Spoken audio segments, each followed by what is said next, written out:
Hey there, Undertow viewers! You may have caught my last Zelda review a long time ago I did on here for Oracle Seasons. Well, I'm finally able to review another Zelda game that Derek hasn't snatched up yet.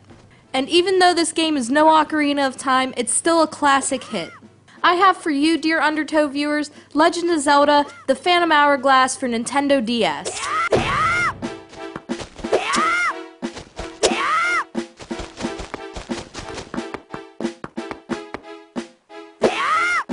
This game came out in 2007 and was the first DS game I actually purchased. This was a very smart buy and I can't say I would ever regret it.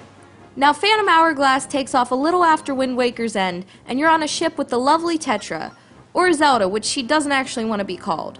And you and your crew are searching for the legendary ghost ship. Well, sure enough it shows up, and sure enough Tetra, is goofy enough to go aboard it, and after a loud shriek, Link jumps to climb aboard and is washed away by the water because he misses his jump. Link ends up on an island and must obviously start finding a sword and learning about what he can do to save Zelda. Link is joined in this new adventure by many different companions than in the regular Zelda games. He teams up with a captain named Lineback. Now, Lineback is kind of a jerk, but he has a steam-powered boat that Link can use for him doing different things, such as pulling treasure up from the bottom of the ocean.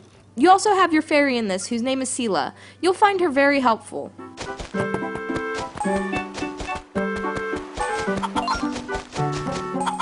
You'll find out in Phantom Hourglass that your stylus is your best friend. This game incorporates an amazing use for it. For instance, you swipe it to hit with your sword, drag it for walking, spin it in a 360 for a sword spin. It also has awesome uses with other items Link obtains too. One in specific being your boomerang. You'll basically draw a pathway when trying to use this object, and when you let go, your boomerang follows the exact path you drew for it. And your map in this game is also different than in others. You're constantly pulling your map down to your stylus screen to make notes on it. Whether it's X marks the spot or trap, you'll notice these are helpful hints that you leave for yourself.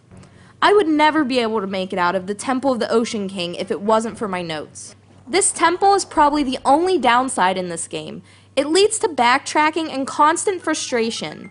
Multiple reasons are attached to this. One being, you're on a time limit.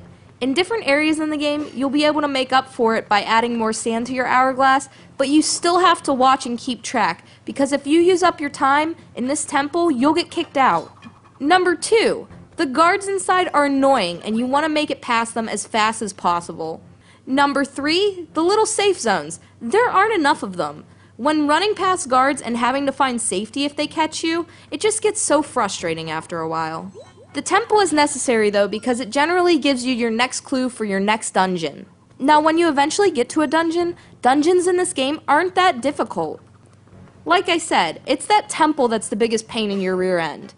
Battles that can and will frustrate you though will be the ones against things in the ocean. Whether you're shooting your cannon at a fish attacking you or another pirate, you'll know that it just gets annoying, and shooting with your stylus here is not always the most effective.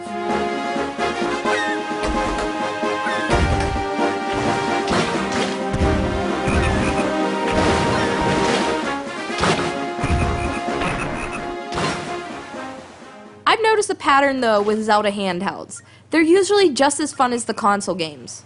A lot of the time the storyline is very different, but that's okay. I'll let all the Ganondorfing happen on my Nintendo consoles, and let all these other bad guys invade my handhelds. The Phantom Hourglass is a game that will consume your time and be worth the price you pay for it. It really is a wonderful experience, and hate it or love it, but I honestly feel it's way better than the Wind Waker was.